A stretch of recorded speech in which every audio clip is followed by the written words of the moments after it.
Oi, muito bom dia para você. O Agro Record News está no ar e hoje a gente começa falando da exportação brasileira de café. O Brasil exportou quase 4 milhões de sacas em janeiro e a receita cresceu 60% em relação ao mesmo mês de 2024. Números do Secafé apontam que o país embarcou um total de 3.977.000 sacas de 60 quilos em janeiro, volume 1,6% menor em relação ao primeiro mês do ano passado. A receita, porém, teve um aumento de 59,9%, atingindo 1.316 bilhões de dólares.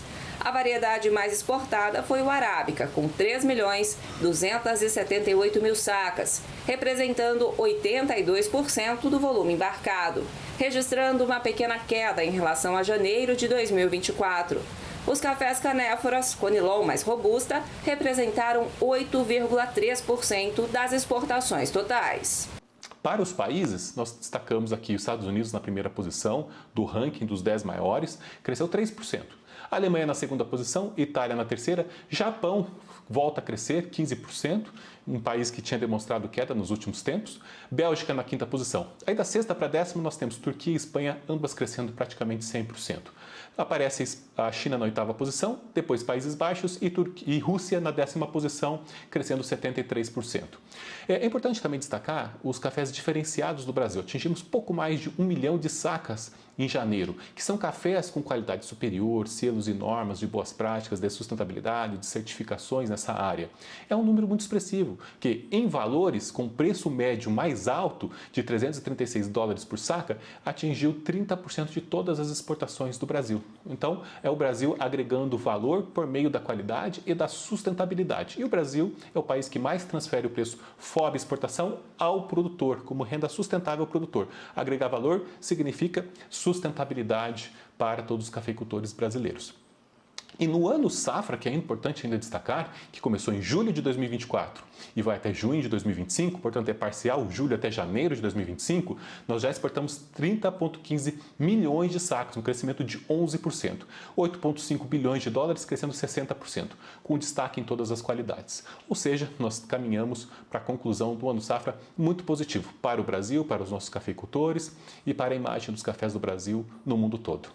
A Conab divulgou a quinta reestimativa para a safra de grãos 2024-2025. A expectativa é de produção recorde. O Brasil deverá colher na safra 2024-2025 325,7 milhões de toneladas, um crescimento de 9,4% em relação à temporada anterior. O resultado é reflexo tanto de um aumento na área cultivada, como da recuperação da produtividade média das lavouras. Se este cenário se confirmar, vai ser a maior colheita da série histórica da Companhia Nacional de Abastecimento. A soja, principal cultura de grãos no país, tem a produção estimada em 166 milhões de toneladas, 18,3 milhões de toneladas a mais que o total produzido no ciclo anterior. As condições climáticas estão favorecendo a cultura na maioria das regiões produtoras, com exceção do Mato Grosso do Sul e Rio Grande do Sul, devido à escassez de chuva. Já a produção total de milho deverá chegar a 122 milhões de toneladas, alta de 5,5% sobre a colheita do ciclo anterior. Apesar de uma redução na área semeada na primeira safra, a queda foi compensada pelo ganho na produtividade média, superior em quase 10%.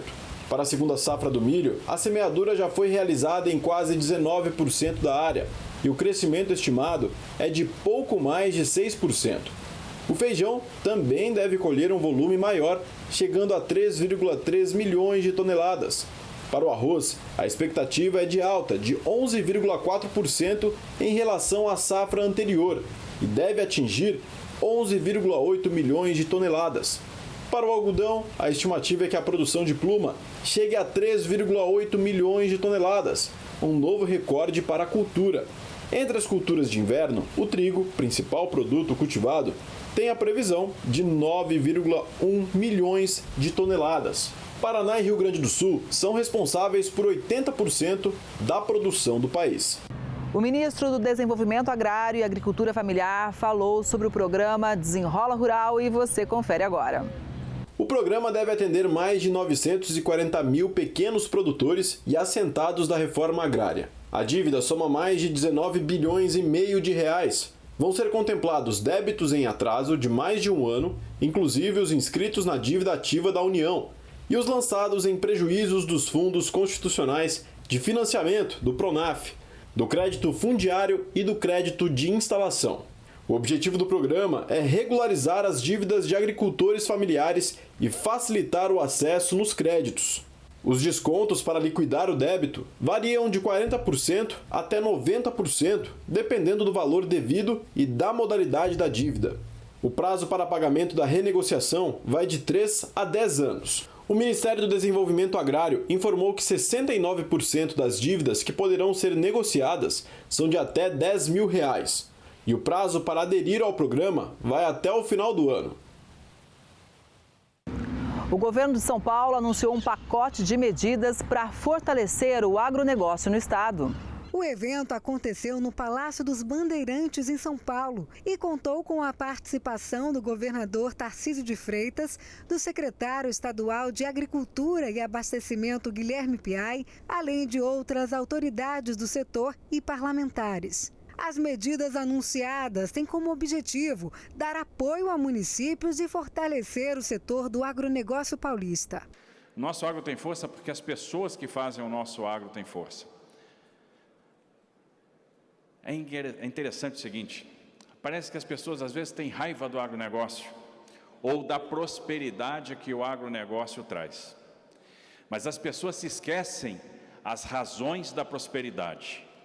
Porque na hora de desbravar o cerrado, na hora de desbravar o interior, na hora de levar a família para o local que não tinha infraestrutura, na hora de ir para aquele lugar que não tinha estrada, que não tinha energia, que não tinha nada, que não tinha saneamento, na hora de ficar junto dos insetos, junto dos bichos, na hora de ralar, na hora de queimar a ponta de orelha, na hora de fazer o calo na mão, foi essa turma que foi. Foi essa turma que teve coragem.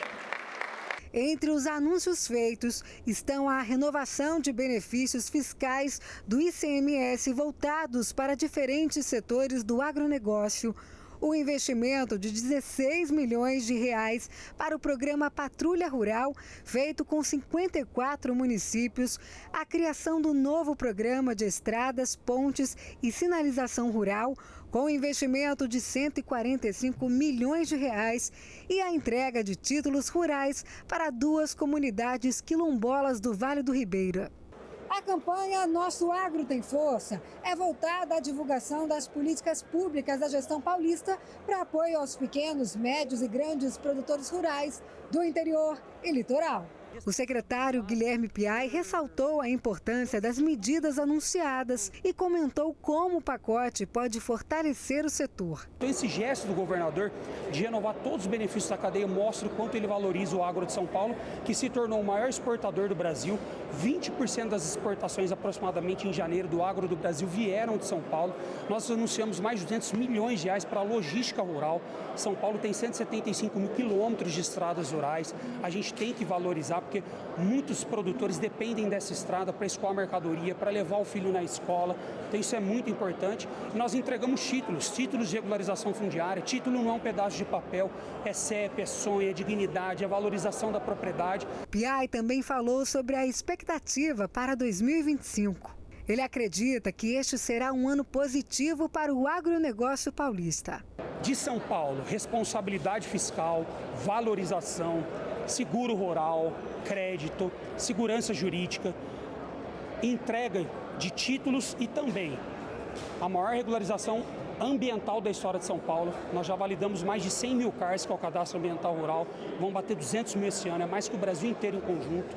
São Paulo vai dar exemplo em produtividade e em preservação. A gente não para de crescer em PIB e em balança comercial, mas também em área preservada. Para incentivar a produção de leite, a Embrapa fez um dia de campo em Mato Grosso. Apesar do desempenho positivo na criação de gado de corte, o estado de Mato Grosso tem enfrentado desafios na cadeia leiteira. Mato Grosso já esteve entre os 10 maiores produtores de leite do Brasil, mas agora vem enfrentando quedas na produtividade. O estado de Mato Grosso tem uma influência, o gado de leite tem uma influência muito grande do gado de corte. O produtor tem uma preocupação muito grande em produzir bezerros para corte. e por essa razão a questão genética não evolui como deveria evoluir. Então o ponto do Girolanda como opção é justamente para tentar fortalecer o padrão genético do rebanho. Outro fator importante tem sido o clima. O calor intenso em Mato Grosso diminui o desempenho das vacas Girolando 5/8. Pensando nisso, a Embrapa Agro, Silva e Pastoril tem desenvolvido pesquisas com sistemas integrativos visando a melhoria no bem-estar animal e, consequentemente, o aumento na produção de leite. Em Sinop, a estação experimental foi palco de um dia de campo, recebendo pecuaristas de todo o Brasil para apresentar os resultados obtidos com os estudos. Essa é a segunda edição do nosso dia de campo de produção leiteira no sistema de integração lavoura, pecuária, floresta. Isso é importante ressaltar, esse diferencial, a pasto, né? E nessa edição nós estamos tendo 3 estações técnicas, onde nós vamos abordar muito sobre a qualidade do leite e o papel da cooperativa nesse processo, né? Há alguns anos, a Cooperativa Agropecuária Mista de Terra Nova do Norte firmou uma parceria com a instituição de pesquisa, visando fomentar a bacia leiteira mato-grossense. Durante o evento, representantes ressaltaram a importância do cooperativismo. A Embrapa, desde 2018, ela vem desenvolvendo trabalhos aí de incentivo a melhoramento e aumento de produção do leite, E a Copernova não sendo diferente, então ela veio abraçada a essa causa, juntamente com outros órgãos, como a CEAF, a Empaer. Então, assim, programas de melhoramento genético, melhorias de reforma de pastagem, novas culturas, novas cultivares, Então, a gente tem alguns programas que a Embrapa sempre está inserida junto com a gente e a gente percebe que isso vem gerando frutos. Segundo informações do IMEA, em 2024, houve uma queda de 1,94 ponto percentual no índice de captação de leite no estado, enquanto o preço pago ao produtor caiu 0,22%, chegando a R$ 2,15. Para 2025, a expectativa do Instituto é de que a recuperação do mercado consumidor possa alavancar o consumo de produtos lácteos, oferecendo uma margem mais confortável aos produtores. Mesmo assim, os custos elevados com a alimentação do gado devem continuar causando preocupações.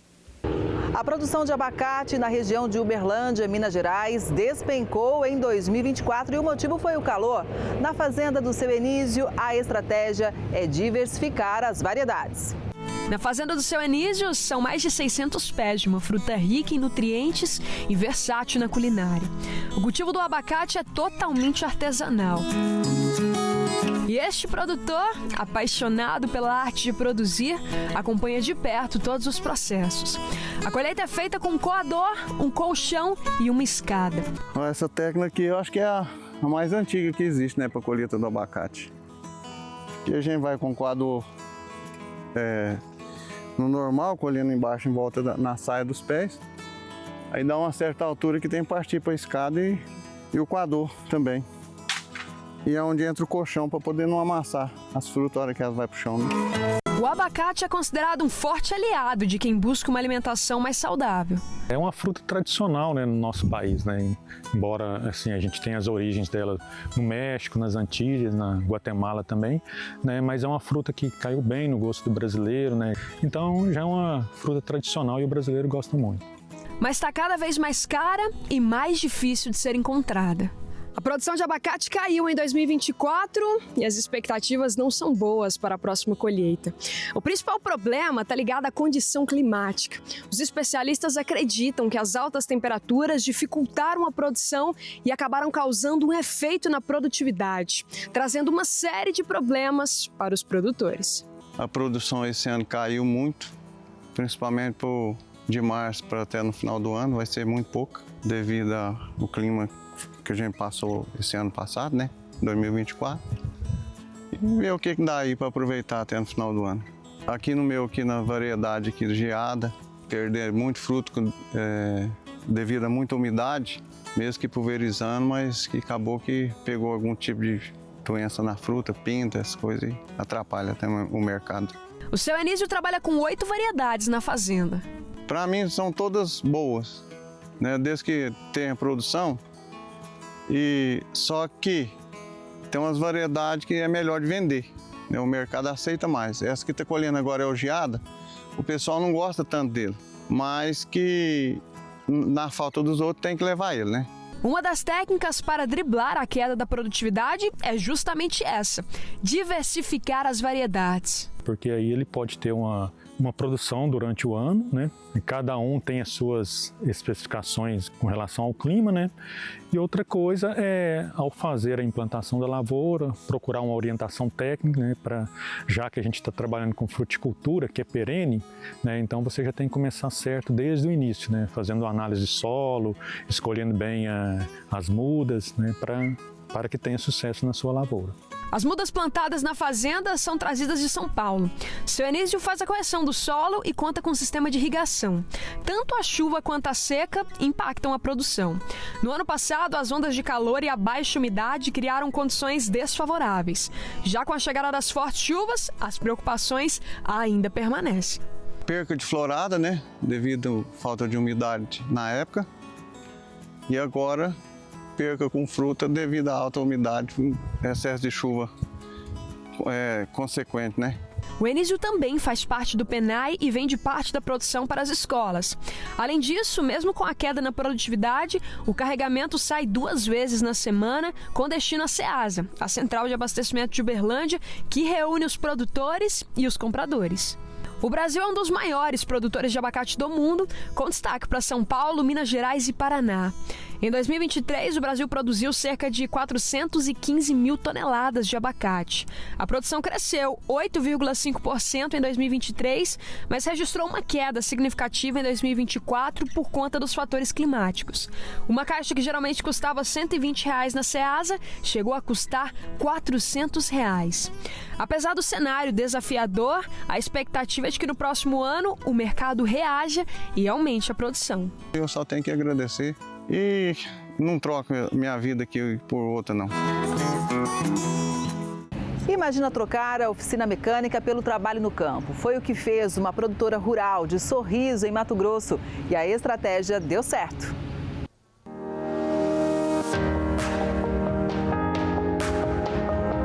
Da oficina mecânica para a lavoura, a Elisane encontrou na agricultura uma nova paixão.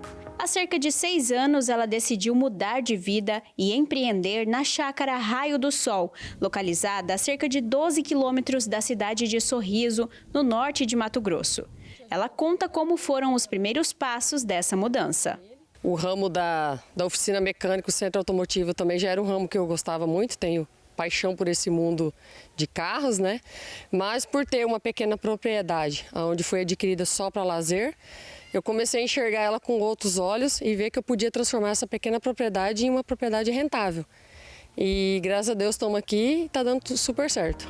As primeiras tentativas foram com o tomate, mas as chuvas intensas características do início do ano e a seca que atinge o estado logo depois fez com que a cultura não se adaptasse bem à região.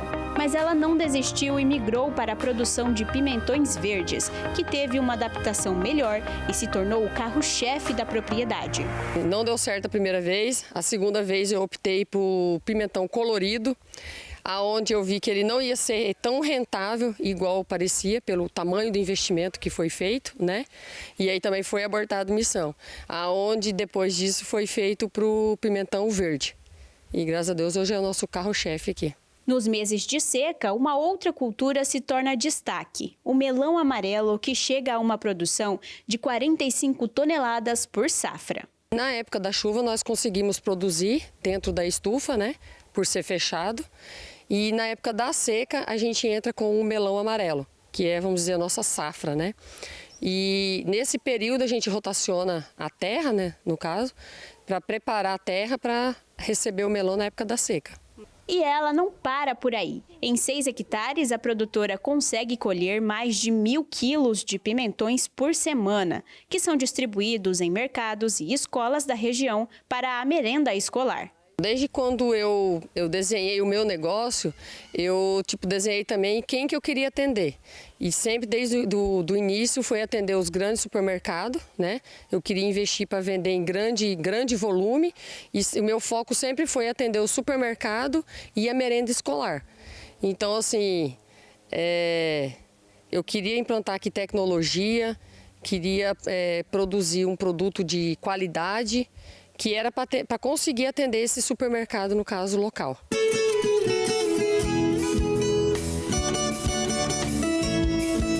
O solo fértil e o empreendedorismo combinaram tão bem que ela iniciou um novo plantio de batata doce e uma produção de mais de 22 mil pés de abacaxi.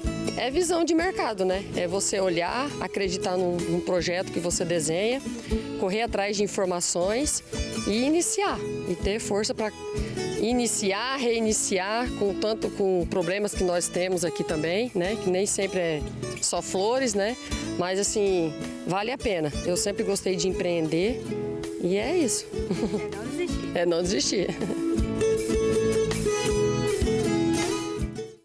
A colheita da soja se intensifica e, claro, movimenta o mercado nacional. A colheita da soja vem ganhando força no Brasil e isso mexe com o mercado local. Apesar do aumento nas vendas, pesquisadores do CPEA indicam que parte dos consumidores evita comprar grandes volumes, na expectativa de queda nos preços do próximo mês, tendo em vista a possível safra nacional recorde. Já na Argentina e no Paraguai, o avanço das colheitas começa a evidenciar uma produção menor do que apontada até o momento. A produção global de soja da safra 2024-2025 foi revisada para baixo pelo Departamento de Agricultura dos Estados Unidos, neste mês, com queda de quase 1% em relação ao relatório anterior, indo para 420.760.000 toneladas, devido, sobretudo, à falta de chuva na Argentina e no Paraguai, que prejudicou o desenvolvimento das lavouras da oleaginosa nos dois países. Em Mato Grosso, o preço do boi gordo fechou o mês de janeiro com a segunda melhor média semanal de toda a série histórica. Os dados são do Instituto Mato Grossense de Economia Agropecuária, que mostram que o preço médio ficou em pouco mais de R$ 316, com um aumento de 4,83% em relação ao mês anterior. Na última semana de janeiro, a arroba do boi gordo chegou a registrar R$ 321,37, o que representa também um aumento no comparativo anual, com mais de 50% do valor que foi registrado em janeiro de 2024. Segundo informações dos analistas do IMEA, a alta se deve devido à demanda aquecida pela carne bovina, mas o movimento de alta não impede baixas pontuais a curto prazo. No curto prazo, nós observamos uma oferta de gado relativamente alta em Mato Grosso, visto os animais terminados a pasto e, principalmente, as fêmeas não emprenhadas da estação de monta. Mas, apesar disso, a demanda foi bem aquecida, tanto interna quanto externa. Dessa forma, a gente viu ganhos na arroba do boi gordo, tanto que a gente atingiu uma média de acima de R$ 315. Essa relação pode mudar, tanto que a gente já vê a escala dos frigoríficos aumentando, passando na média de Mato Grosso a mais de 8 dias. Então, possa ser que a gente veja quedas pontuais no curto prazo, mas a tendência deste ano é a gente ver uma arroba maior do que a gente viu no começo do ano passado, em 2024. O alerta é para a oferta de gado a pasto e fêmeas não emprenhadas que começam a aparecer nas indústrias e podem afetar os preços. Em 2024, o município de Cáceres registrou o maior envio de bovinos para o abate, com pouco mais de 324 mil cabeças, um aumento de 29,09% em relação a 2023. Em seguida, aparece Tangará da Serra, logo depois, Vila Bela da Santíssima Trindade. Segundo o Instituto de Defesa Agropecuária de Mato Grosso, esse cenário é reflexo do aumento do abate de fêmeas, que aumentou nos 3 municípios. Juntos, eles foram responsáveis por cerca de 12,5% do total abatido em todo o estado. O preço do ovo subiu. Em algumas regiões, ele está custando até 50% a mais. E a gente mostra agora o que está por trás desse aumento todo. Ele pode ser branco ou caipira. O ovo é um grande aliado na alimentação do brasileiro e tem várias formas de preparo: frito, cozido, mexido, além de ser essencial em outras receitas, como na preparação de massas de bolo. O problema é que agora o ovo está caro e está todo mundo reclamando. como os demais produtos alimentícios, está uma carestia muito alta, né? Então acho que deveria ter uma revisão aí. Pelo menos a questão de impostos, né? Porque é muito fácil falar aí, você evita de comprar, mas a gente tem que comer. Eu comprava uma cartela de 20 ovos, né? Eu comprava uma cartela de 20 ovos por R$ 11,90, R$ 10,90. Às vezes cheguei a pegar promoções aqui nesse supermercado por R$ 7,99. E não é coisa de muito tempo atrás, é coisa de 4, 5 meses atrás. O Pedro só comprava ovos orgânicos, mas pelo valor teve que mudar o hábito de consumo. O ovo não está barato como nenhum alimento, né? E aqui no caso eu peguei um ovo conhecido como normal, né? Que não é orgânico nem caipira.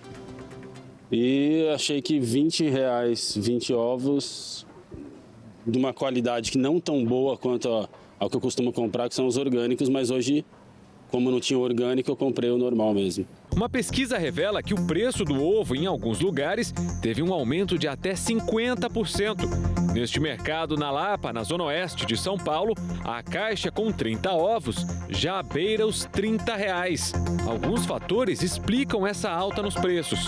Um dos principais é o aumento da demanda, já que com o alto custo das carnes, muitos consumidores passaram a enxergar o ovo como uma alternativa mais acessível de proteína. Além disso, o crescimento das exportações reduziu a oferta de ovo no mercado interno, contribuindo para a elevação dos preços. E, como sempre, o consumidor vai ter que se adaptar. E para alguns, se está caro, não compra. A ideia é começar a monitorar um pouco e reduzir a frequência de consumo até que tenha aí uma oportunidade de voltar a um valor mais plausível, né? Do jeito que era, né? Já não estava tão barato, agora ficou bastante extorsivo até. Talvez a gente tenha que aprender, tá caro, não compra, né? E olha, um levantamento do CPEA realmente revela que o preço do ovo atingiu o maior patamar de toda a série histórica. A baixa oferta de ovos no mercado interno e o aumento da demanda levaram as cotações a baterem o recorde diário da série histórica do CPEA. Considerando a inflação do período, o valor da proteína em Santa Maria do Jetibá, no Espírito Santo, é o maior da série. Com a oferta reduzida e o bom volume de vendas, os patamares devem permanecer elevados, pelo menos até a Quaresma, período em que tradicionalmente o consumo da proteína aumenta. Com relação ao mercado externo, os embarques brasileiros de ovos, incluindo o produto in natura e processado, voltaram a aumentar em janeiro, alcançando o melhor desempenho desde junho de 2023. Vale lembrar que a exportação brasileira de ovos representa menos de 1% da produção total, ou seja, praticamente toda a produção fica no país. E o valor de um dos principais insumos do frango também está subindo. Estou falando do milho. Os preços do milho estão em alta na maior parte das regiões acompanhadas pelo CPEA. Levantamentos mostram que os produtores seguem voltados à colheita da safra de verão. Muitos estão preocupados com a semeadura da segunda safra, que pode ocorrer fora da janela considerada ideal, o que atrasaria a entrada dos lotes e reduziria o potencial produtivo. Os compradores, por sua vez, tentam recompor os estoques e encontram pedidos elevados dos vendedores, além da baixa disponibilidade de fretes, visto que a prioridade é para o escoamento da soja. Já o preço do feijão está pressionado com o avanço da colheita. Com a colheita em um bom ritmo, o preço do feijão segue em queda na maioria das regiões acompanhadas pelo CPEA. A pressão vem da retirada da primeira safra do campo e de projeções da Conab, indicando um cenário de maior disponibilidade do grão em 2024-2025. A demanda se mantém estável e o que se vê é a escassez de feijões de alta qualidade, o que valoriza os lotes selecionados, principalmente nas regiões onde a colheita foi menos impactada pela chuva. O agronegócio deve ajudar a puxar para cima a economia brasileira e, com isso, contribuir para o crescimento do PIB em 2,3% agora em 2025. A aceleração da produção agropecuária mantém a expectativa de alta do setor em 6%. A projeção de crescimento leva em consideração a estimativa de safra de grãos recorde, dados preliminares de abate de bovinos para o quarto trimestre de 2024 e uma melhora na situação climática. A atividade agropecuária foi o setor que manteve números positivos. A Secretaria de Política Econômica do Ministério da Fazenda espera uma desaceleração da indústria, com a projeção caindo de 2,5% para 2,2%. O setor de serviços caiu de 2,1% para 1,9%. Com este cenário, a projeção de crescimento do Produto Interno Bruto do país foi reduzida de 2,5% em novembro para 2,3% em fevereiro. O Instituto Mineiro de Agropecuária começou em Governador Valadares um programa que recolhe as embalagens de agrotóxicos para a destinação correta. Outras cidades também devem ser atendidas com a ação. A primeira edição foi realizada no Parque de Exposições José Tavares Pereira, no bairro São Paulo. Ao longo do dia, empresas e produtores rurais enviaram uma quantidade enorme de embalagens de agrotóxicos para que fossem descartadas adequadamente. Nós estamos recolhendo essas embalagens vazias, tríplice lavadas de agrotóxicos, tanto dos produtores rurais e também das lojas que tinham essas embalagens, né, e que estão entregando para nós. E nosso objetivo é receber a maior quantidade possível de embalagens vazias de agrotóxicos para tirar esse material que fica ali no campo, muitas vezes sem um destino correto, e encaminhá-lo para uma central onde ele vai ser utilizado de forma correta. Para manejar os itens descartados, os profissionais usavam roupas especiais e equipamentos de segurança, como, por exemplo, luvas e máscaras. Todo o material arrecadado era colocado nesse pavilhão e, em seguida, levado a um caminhão. Marcelo explica que o cuidado é para evitar contaminações. O IMA, Instituto Mineiro de Agropecuária, realiza fiscalizações na região. E tem os riscos na parte ambiental, né, que às vezes a embalagem pode ser descartada de forma incorreta, ela pode ser colocar fogo na embalagem, né, pode ser enterrada, então, quer dizer, um descarte ruim, né, para o meio ambiente, a intoxicação de pessoas e animais na propriedade rural e nas lojas também. É um resíduo químico realmente importante que a gente tem que tratá-lo de forma correta para evitar qualquer tipo de dano. Ainda segundo o órgão, a responsabilidade do descarte correto destes materiais é dos produtores rurais. Ao todo, Minas tem 7 centrais e 62 postos de recebimento de embalagens vazias. Nenhum deles na região leste. Marcelo explica como é o procedimento de descarte e conta que um projeto já está em andamento para a criação de um posto de recebimento no leste de Minas. Está sendo realizado em outros municípios, né? Não de maneira simultânea. Aí o caminhão, né, vai estar indo para o Espírito Santo, para Colatina, onde esse produto vai ser encaminhado para a central e ali vai ser destinado, né, de forma correta para incineração ou reaproveitamento das embalagens. Ela está presente na gastronomia, nos cosméticos. Estou falando da baunilha, que tem um super valor no mercado e está sendo cultivada no Distrito Federal. Mal chegamos no paraíso das baunilhas e fomos recebidos assim pela produtora Ana Júlia. Ela quis que eu experimentasse o aroma das favas já prontas para o consumo. Um aroma puro. Exatamente. Eu acho que eu nunca senti o cheiro assim de tão perto de uma baunilha. E aqui tem um mix, ela estava me explicando, um mix de baunilhas, é isso? São muitas variedades? Aqui nós temos 3 variedades. A gente tem a baunilha planifolia, que é a mais conhecida, a baunilha de Madagascar. É a baunilha que teve a sua origem no México e hoje é a mais produzida no mundo. Essa aqui, que já está inclusive aberta, ela é a baunilha pompona. Essa é do Cerrado e é conhecida também como baunilha banana. Ela é muito grande, vocês vão ver elas nos pés e vocês vão ver a razão do nome delas. Então vamos mostrar o processo de produção? Vamos para o campo? Vamos para o campo. Então vamos. Ela mostra o cultivo em área aberta, mas a maior produção está em ambiente com telas, onde tudo é controlado.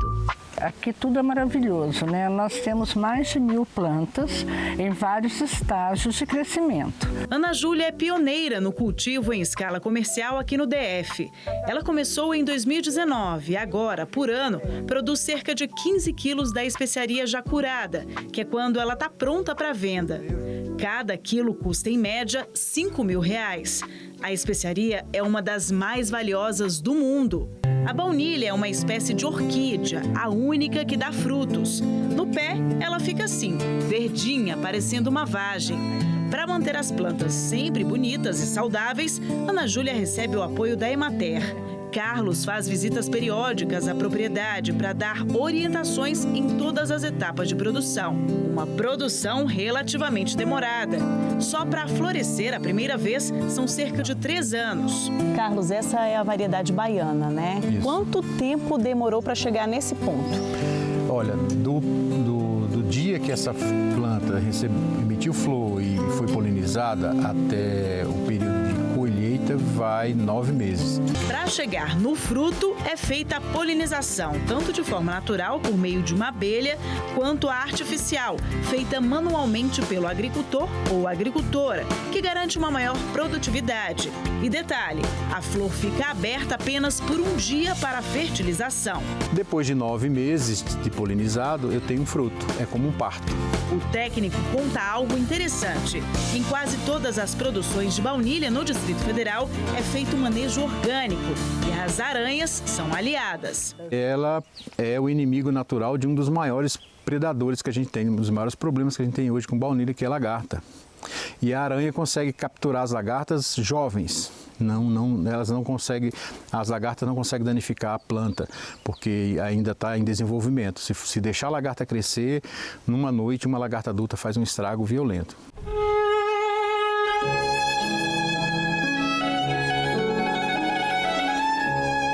Proteção por parte das aranhas e muito carinho por parte da produtora.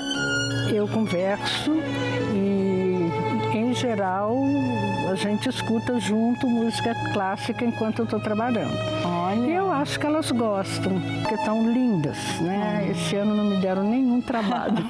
Depois de colhidos os frutos lá na plantação, eles vêm direto para cá, para o processo de cura. O que é feito aqui, Ana Júlia? Bem, aqui nós utilizamos um equipamento que é uma adaptação de uma chocadeira. Aqui nós temos a chocadeira, né?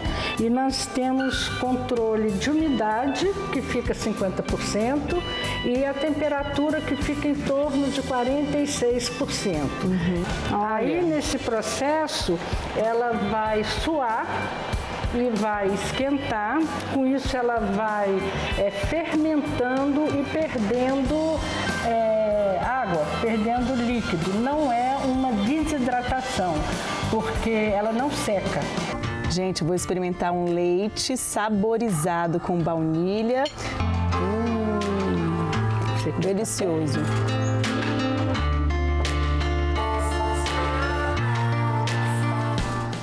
Cientistas brasileiros descobriram uma enzima capaz de transformar o óleo de milho em biocombustíveis avançados. A pesquisadora Letícia Zanforlin fala sobre essa inovação. Essa pesquisa, ela tem início, na verdade, há alguns anos. Em 2023, a gente reportou um primeiro trabalho onde a gente descobriu uma enzima com potencial bastante grande para ser aplicada em matérias-primas industriais, como essa que eu vou contar um pouco mais, do milho, né? E aí a gente, por conta do fato que a gente tem o Sirius, o nosso acelerador de partículas, a gente conseguiu elucidar todos os componentes moleculares e atômicos dessa enzima, entender como que ela funcionava e quais os componentes essenciais para que ela pudesse transformar uma matéria-prima como o óleo de destilação em hidrocarbonetos, que são moléculas muito promissoras. Elas são moléculas quase que idênticas ao petróleo, né? Então, o que a gente visa, de forma geral, é sempre diminuir a dependência do petróleo.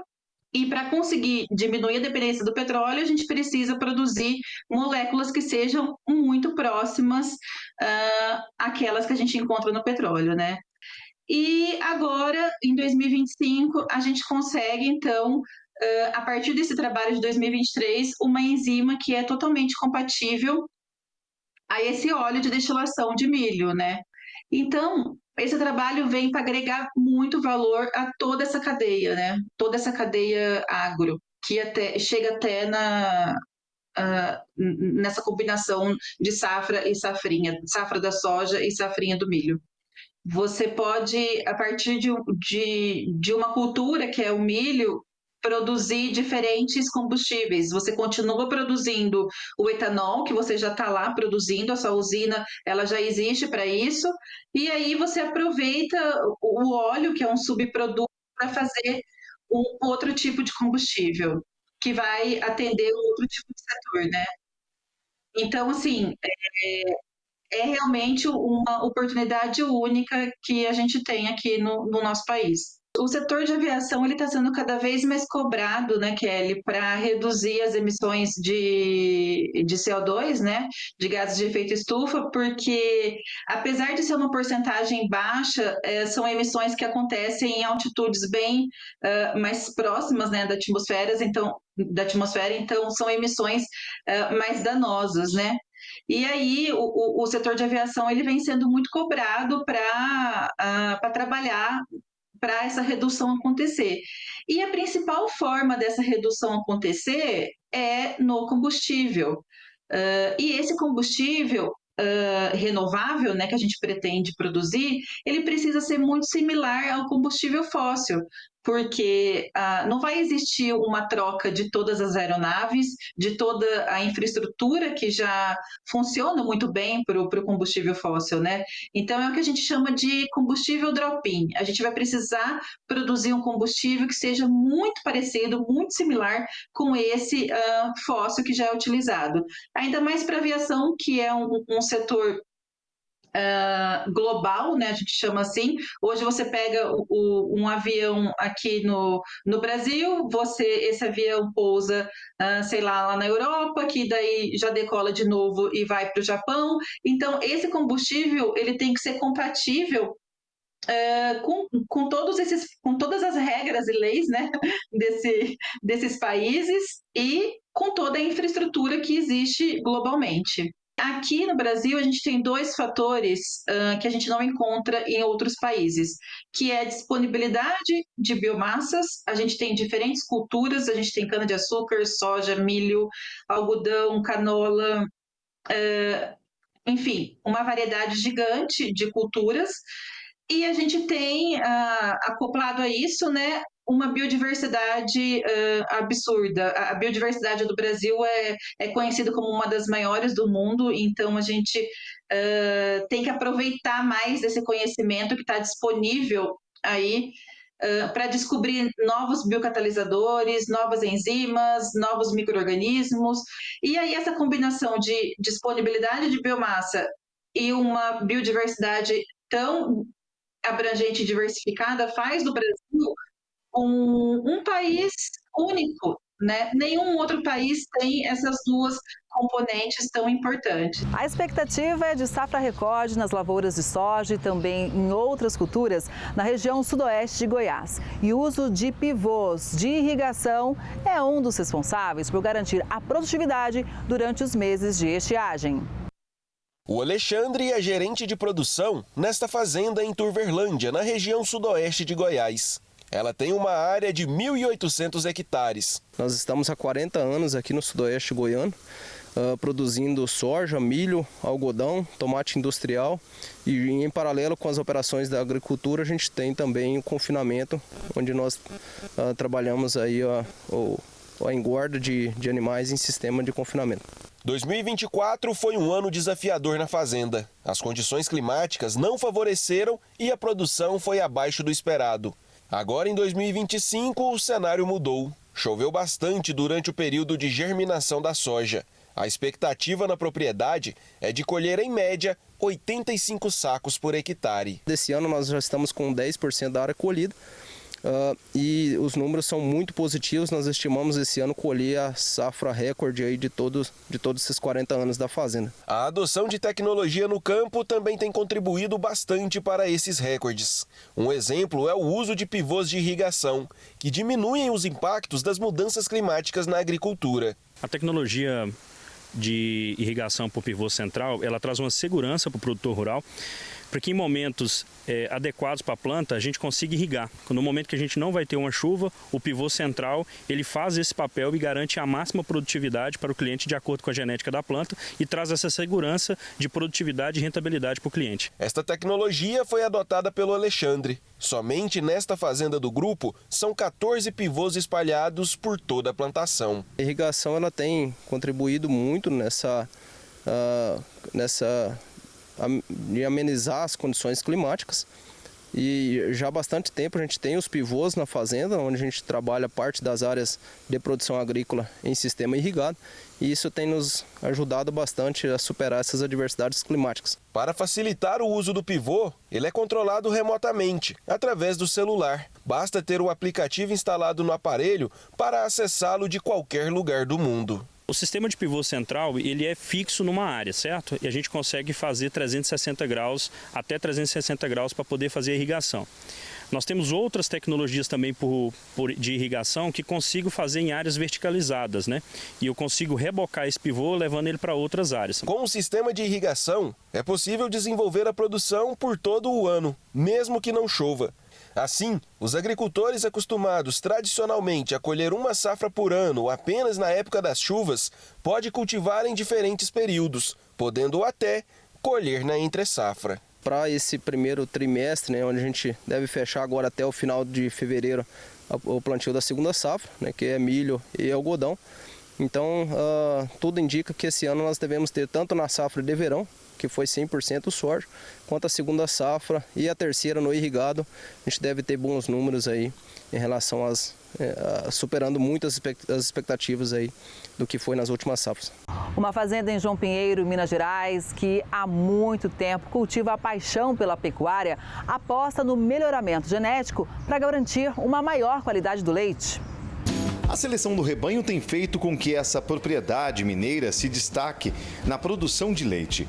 Vamos conhecer agora a maior ordenha do Noroeste Mineiro. Marcelo, os dois irmãos e o pai Ebert, da família Couto, são bastante conhecidos na região pelo ramo do varejo. Há 5 anos, o empresário que trabalhou até os 20 anos na roça decidiu seguir os passos do pai e investiu pesado em um novo projeto. Fizemos um projeto para 7 anos. E nós estamos já com 5 anos que estamos implantando e hoje nós já estamos tirando 22 mil litros de leite e o projeto é para 30 mil litros de leite com 7 anos. É provável que o ano que vem, final desse ano até meados do ano que vem, nós já vamos alcançar essa média de 30 mil litros de leite dia. Então é um trabalho que a gente foi fazendo de melhoria genética e de conforto para o animal. E estamos trabalhando em cima disso. Os veterinários checam a saúde dos animais. Estas vacas estão próximas do parto. Em 30 dias, mais ou menos, os bezerros vão nascer e serão trazidos para cá, a maternidade. As fêmeas recebem o colostro e são avaliadas para se tornarem vacas leiteiras. Há quase 2 meses, 100% de aproveitamento. Nenhuma morte por aqui. Uma vaca, uma bezerra bem cuidada, ela gera lucro 3 vezes mais do que uma que não é bem cuidada. Então nós conseguimos tirar dele a maior produção de leite possível. Por quê? Porque é o que ele oferece para nós. Tudo que ele tem, nós tiramos e tudo que ele precisa, nós entregamos para os animais também. São quase 4 mil animais, 600 animais em lactação. É a maior fazenda da região de produção de leite. Essa fazenda é a única no noroeste de Minas que possui o sistema de carrossel para ordenhar as vacas. Todos os dias, mais de 600 animais passam por esse sistema. O leite é coletado e enviado direto para a empresa de laticínio.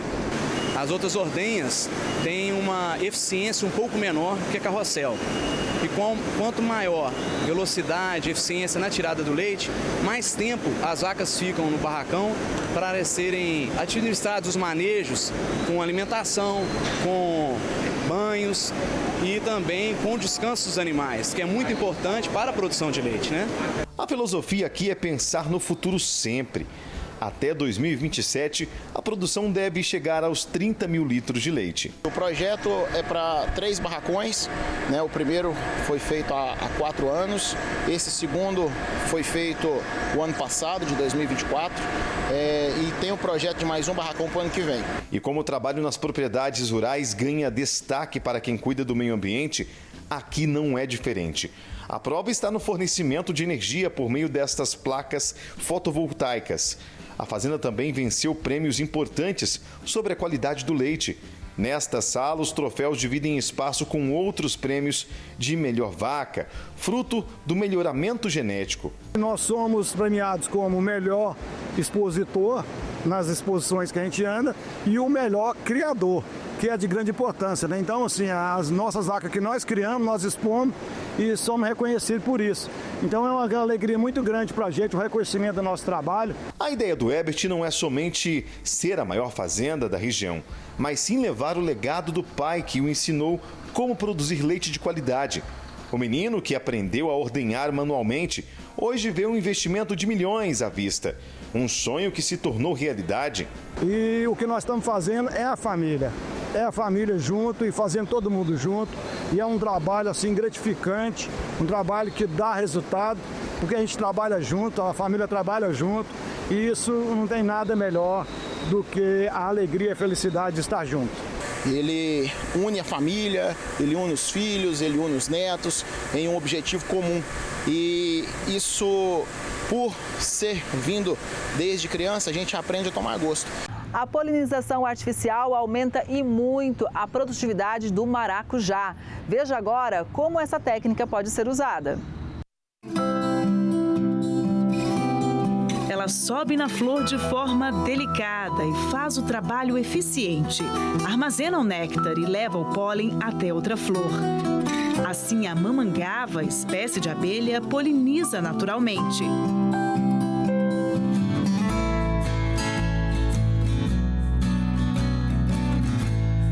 Para ter uma fruta assim, grande, bonita e saborosa, é preciso fecundar a flor do maracujá. Na plantação do Júlio, ele conta com a ajuda dessa aliada, mas para aumentar a produtividade, faz também a polinização artificial. É uma etapa que requer um cuidado especial e as mãos femininas são bem-vindas. Agora a gente vai mostrar como é feita a polinização artificial da flor do maracujá. Olha como ela é linda. E a gente vai conversar com a Camila Coelho, que é nutricionista, esposa do Júlio, há mais de um ano, um pouquinho mais de um ano, né? Já faz esse trabalho. Explica pra gente como é que é feita essa polinização. Um trabalho assim delicado, né? E manual, né? Então ela tem que ser feita diariamente, todos os dias. A gente vem aqui, pega a flor. E o pólen que está aqui embaixo, a gente tem que levar até aqui. E cada pólenzinho é uma sementinha do maracujá. Porque aqui a gente tem o órgão feminino e o masculino. Então a gente tem que pegar o pólen dessa flor e levar até aqui em cima. Deixa eu fazer de novo. Esse aparelhinho acaba facilitando. Né? Mas só que ela não auto se poliniza. Então a gente pega o pólen daqui e leva para uma outra flor, como essa aqui, por exemplo.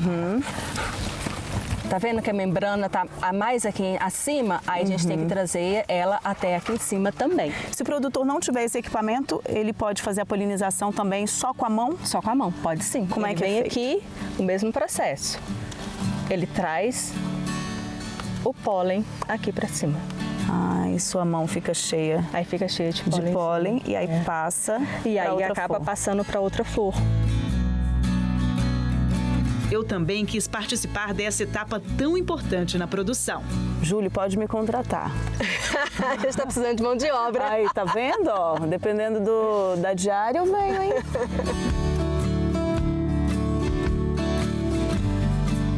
Cada flor fica aberta por apenas algumas horas e espera ser polinizada. Se for fecundada, dias depois é possível ver o fruto, bem pequenininho. Olha que bonitinha essa fruta. Essa tem quantos dias? Esse tem 3 dias. Esse daqui tem 5, que ele está mais maiorzinho, né? Tá vendo? E esse daqui, 1 dia. Que bonitinho. Olha aqui. Agora, você nutricionista, fala pra gente as propriedades, os benefícios do maracujá para a nossa saúde. Rico em vitamina C e antioxidante. Para você ter uma ideia, a gente que está comercializando a polpa de fruta, o segundo suco mais consumido é o maracujá. Ele só perde para laranja. Ai, eu adoro o suco de maracujá. É muito bom, refrescante e cheio de vitaminas. Nesta propriedade do Lago Oeste, Júlio cultiva a seleção Imperador do Cerrado, que ele mesmo criou. A fruta tem baixa acidez e muita polpa. Com a polinização manual, o agricultor tem mais de 70% de fertilização das flores, enquanto a natural, as taxas são próximas a 20% e 25%. Por ano, ele produz cerca de 900 toneladas e abastece não só o mercado local. Hoje nós já mandamos maracujá para São Paulo, para Goiânia também, e nós estamos encaminhando as nossas primeiras amostras de maracujá para a França, né? Eles compram maracujá da Colômbia, uma quantidade muito grande de maracujá, e eles estão buscando um maracujá de qualidade. Então a própria Embrapa acabou nos indicando para que a gente apresentasse essa amostra. E a qualidade dessa amostra, em virtude de ser de baixa acidez, grau Brix elevado, e a coloração diferente, mais vibrante, atraiu o interesse das pessoas lá fora, e nós queremos então em breve começar a mandar os nossos primeiros maracujá aí para a Europa.